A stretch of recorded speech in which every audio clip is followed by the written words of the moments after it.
I'm Jen. This is Brian. We're theDangerz. I just thought we should talk a little bit while we remember about how we got to boat. So we're sitting in the middle of the Bahamas. It's beautiful. We're enjoying a sunset and fresh groupers of beach that we just caught. Yeah, today we watched the sunrise. We fished, we snorkeled, and now it's the golden hour. So in July, we had never actually had 7 a months conversation. ago. Well, we had a conversation way back in the day, but as of July, we hadn't really visited the conversation about having a boat in the lake. We're driving to Alaska, and as with most of our road trips, deep conversation ensues. What do we want to do with our life? Actually, it started. What do we want to do this winter? And we kind of tossed around the idea of like driving to Baja, and redoing the epic experience that we had in the beat-up bus, hanging out on the beaches, waking up a few feet from the ocean to the sound of waves. Camping, being in nature. At some point along the way, we just kind of started saying, man, wouldn't it be great to see those beaches from the other side? How do we be on a sailboat in Baja instead of in a van in Baja? I still remember when we were driving south through Baja, and I hadn't yet fully acclimated to all of this, so I was still pretty stressed out. I remember the one bay where it's just us under a palapa. There was this one catamaran, but it just seemed so perfect to be floating out there in the water and seeing the same beach that we were on from the other side. I was like, I want to be on that boat. Somewhere that conversation actually evolved. Should we buy a boat?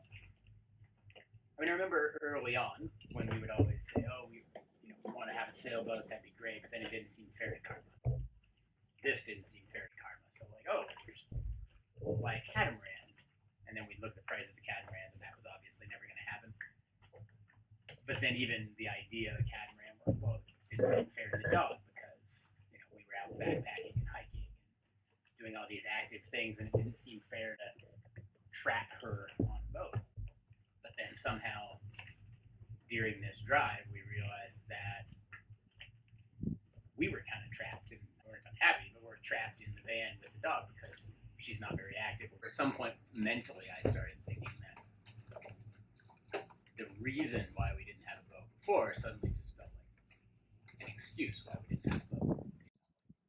Blaming it on the dog, but maybe now is actually the perfect time to have a boat.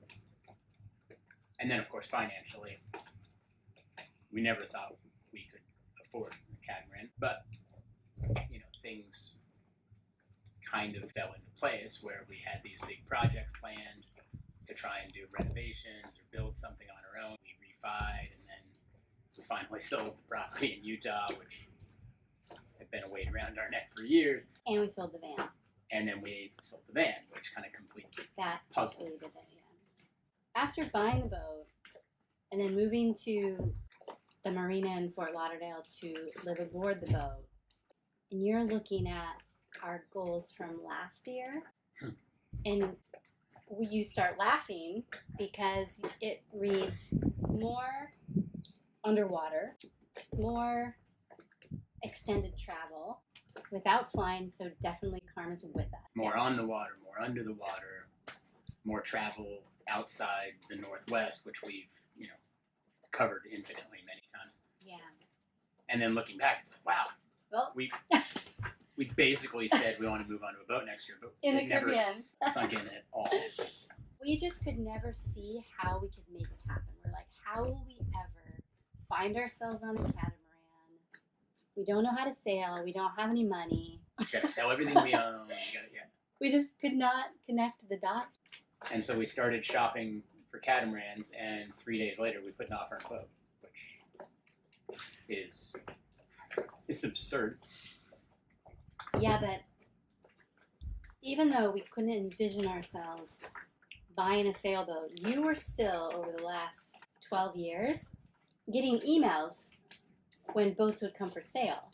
And I would look over your shoulder, what is that?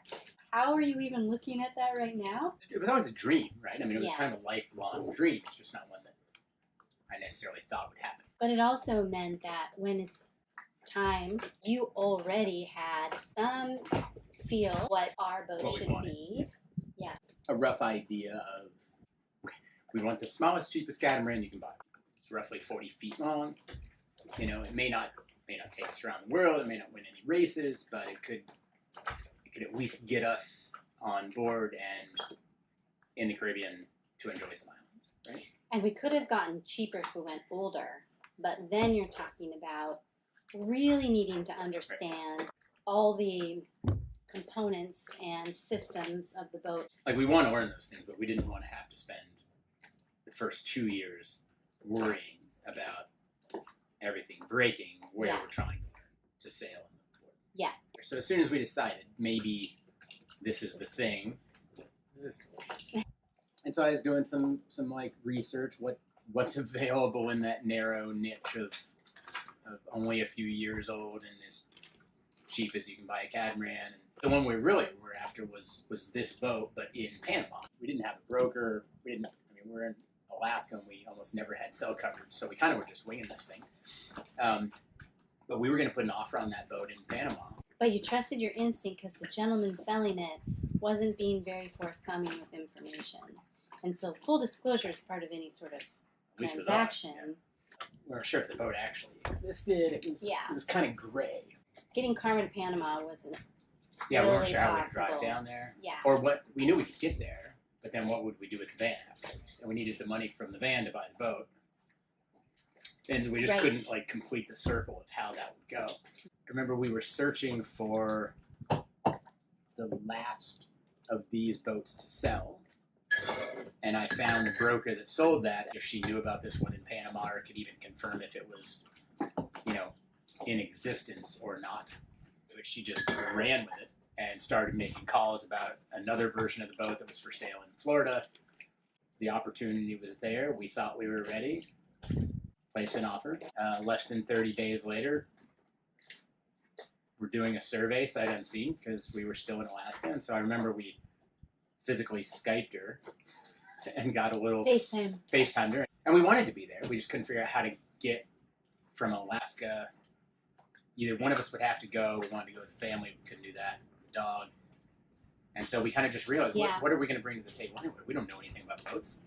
And we were obviously going to do a survey anyway. And so why not trust the surveyor and the broker to tell us? I mean, it kind of goes back to the real estate principle. Hire a team that you trust implicitly and let them do their job. And it was terrifying, right? To not really know what was going on with this boat. I remember we're asking all kinds of questions. I mean, looking back now, the types of questions we should have been asking had nothing to do with it. They were stupid questions. And so we went through the survey and we had to make a gut decision. Went through Denali, lost all service, and then got to kind of a T in the road and had to decide which way to go. We needed a Wells Fargo, so we could wire a deposit if we were really going to do this. And we're in the bush. We're in the Alaskan bush. Looking back, it would have been a really easy excuse to just chicken out and abort and not do the whole thing. But we didn't. We went and we actually made the deposit, the transfer for the down payment, and it's the first time I've actually seen you afraid. Oh yeah, my nose, I couldn't feel my nose. I was like, why is my nose tingling? Normally I'm the chicken in these events, and it was the first time where you were like, something's wrong with my nose. I'm like, I think that's nerves, babe. Yeah. Valdez is interesting. It was one of our first stops in Alaska, and we spent a lot of time walking the docks. I remember Karma was so excited when we got out of the van. She was just like bounding down. She was like a puppy all over again. She was so happy. As were we. I like the decision we made.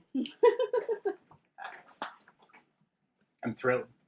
I mean, I still say that this could end in complete turmoil and financial disaster for us if it ends up being just a quick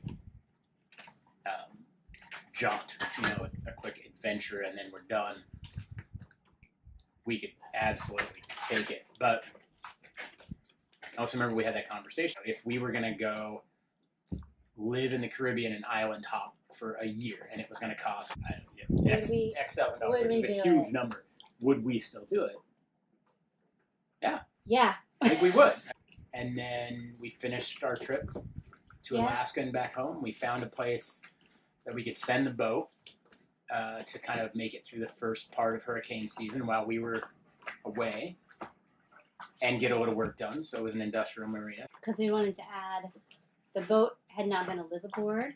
It was a weekender, right? And that's a couple months later.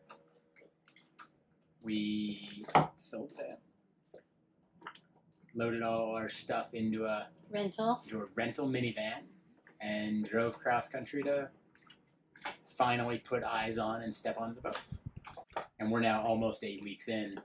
But it's funny how many people it's not funny, it's actually sad how many people we've met in those 9 weeks who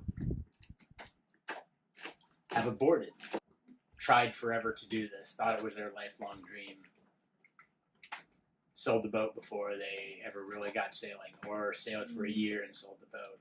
And then we also keep hearing about a lot of people that friends follow who those people are, they've been shopping for a boat for a year, 5 years. They can't find the perfect X.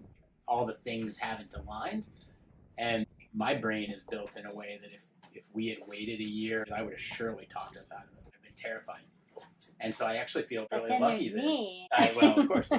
But in this case, I was finally kind of the instigator for once, right? As where you're normally the gun-ho, let's do this. I was like, what if we had a boat? Pulling a trigger quickly. I feel like it saved us. It saved us from me learning enough to be terrified.